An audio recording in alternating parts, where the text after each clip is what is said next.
This is Professor Belton. This is part 1 of Chapter 3, Section 2 on domain and range. So there's a variety of ways to show domain and range. We were doing it before for finite cases. When you have infinite cases or continuous cases, you need to use different methods. The most common method is the interval notation. There's some others, but this is the one we're going to use. It makes the most sense. It's used in computer science too. So basically, you have a choice of two different symbols, parentheses and brackets, right? So parentheses is when the end values are not included, and the brackets are when the end values are included, right? Which goes back to open versus closed circles in algebra class in high school, and you can combine them in any one of four combinations of included or not included for either end. You don't have to include both or not include both ends. You can include one end but not the other, so on and so forth. Okay, and just remember the domain tends to be your left-right value, which is x by default, and your range is your up and down value, which is y by default.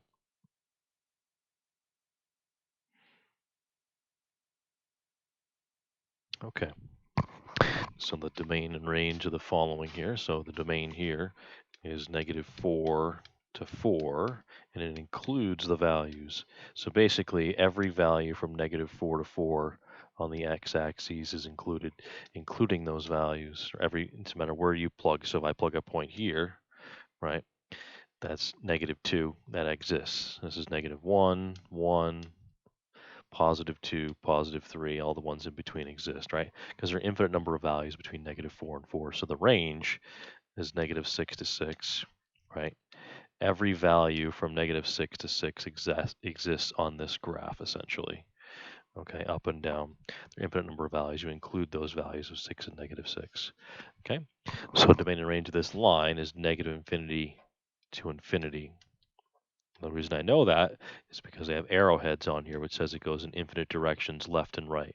And you need to put parentheses on here, not brackets, because you cannot get to infinity. It's impossible. So you might think, well, everything is included. I need to put the brackets. Well, no, you can't get to infinity. And same thing, range. You're going up and down infinitely. That's not a very good comma. I'll make a better comma than that. So it's in fact the domain and range are the same, although domain is x and then range is y. What you'll notice in some books is they'll do like x double dot, y double dot in front. That's fine too. Or they'll just say domain double dot or colon rather. All right, so domain here, it goes to the left infinitely, right? It's going to the left infinitely, but on the right, it stops at 4, but it includes 4, so that's why I want to use a bracket, okay? So the range is 0, okay? Because this is 0, 4 comma 0 is the coordinate, right? 4 comma 0, but it goes up infinitely, right? It's going up infinitely essentially, right? But you can't get to infinity. So notice in all of these cases, they go least to greatest. They need to be that way. So any software they use, it does the same thing. Okay, so my domain here is -3 to 2, right? It goes from -3 to 2. But you do not include -3 because it's an open circle, but you do include 2 because that is a closed circle. So range, it goes down to 1, right? It goes down to 1 and up to 2, right? So you're going up 1 to 2. But you do not include 1, right? Because this coordinate right here is an open circle, but you do include the 2, right? Because this is a closed circle, okay? All right, so the last one is tricky because it's not actually a continuous case in both cases. For domain, it starts at 1 and goes over to 3, right? So you include 1, but you do not include 3 because the value over here is an open circle. I'm sorry, that's 4. I'm sorry, that's not 3, that's a 4. I'm looking at that correctly. Okay. However, up and down, that's actually discrete or a finite case because you need to use these squirrely brackets, the curly brackets. We're at 1, we're at 2, and we're at 3. It doesn't actually have any values between 1, 2, and 3, right?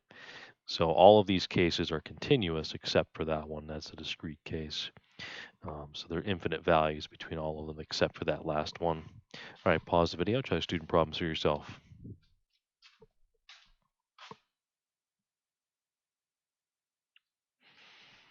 Okay, so the arrows here are pointing forever left and forever right, so that's negative infinity to infinity, but you can't get to infinity.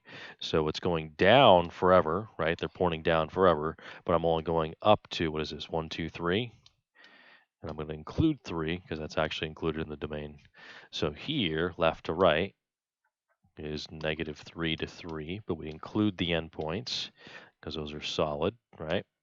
And then same thing the other way, negative 3 to 3, going up and down, right? All right, so domain, this goes from, what is this, negative 2 to 2, and those are included endpoints. So we're going at 0 on the bottom is the lowest value, and it goes up to positive 4 is the highest value. Okay, so domain here, I'm going from negative 2 to 1, so negative 2 to 1. Negative 2 is included, but 1 is not included because it's a circle or open dot. Okay, so the range is going from 1 to 5. Okay, we're going to include 1 and we're going to include 5. You're like, well, wait a minute, there's a circle, there's an open circle right here, but that's okay because it's solid on the other side. So we do have a 2 up and down. All right, so you don't have to, so it is accounted for. All right, so over here, from left to right, for my domain, I'm going from, what is this, negative 3 to 0. I do have a value at negative 3, right? That's one right here. But at 0, I do not have a value. So my range up and down, I only have 3 values. So it's curly brackets. I have negative 3, negative 2, and negative 1. So these ones are called steps, step functions, because they're steps basically, visually.